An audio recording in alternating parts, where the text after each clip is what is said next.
ગુજરાતીની લાઈવમાં આપનું સ્વાગત છે। શિનોર પોલીસે બાતમીના આધારે સુરાશામળ બસ સ્ટેન્ડ પાસેથી મોટરસાયકલ ચોરીના ગુનામાં નાસ્તા ફરતા આરોપીને ઝડપી પાડી કાયદેસરની કાર્યવાહી હાથ ધરી।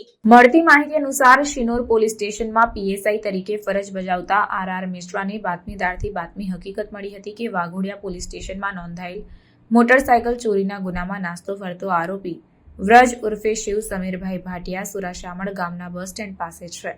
જે અંગેની મળેલી બાતમીના આધારે head constable Girishbhai, police constable Govindji તથા પોલીસ કોન્સ્ટેબલ વિપુલભાઈએ બાતમીવાળી જગ્યાએ તપાસ કરતા સ્થળ પરથી આરોપી વ્રજ ભાટિયા મળી આવતા તેની પૂછપરછ હાથ ધરી હતી। જેમાં આરોપી વ્રજ ભાટિયાએ તેના મિત્ર મયુર વસાવા સાથે 1 વર્ષ અગાઉ વાઘોડિયાની શામલ સોસાયટીમાંથી મોટરસાયકલની ચોરી કરી હોવાની કબૂલાત કરી હતી। ત્યારે વાઘોડિયા પોલીસ સ્ટેશનમાં નોંધાયેલ મોટરસાયકલ ચોરીના ગુનામાં નાસ્તા ફરતા આરોપીને પકડી પાડી શિનોર પોલીસે સરાહનીય કામગીરી કરી હતી।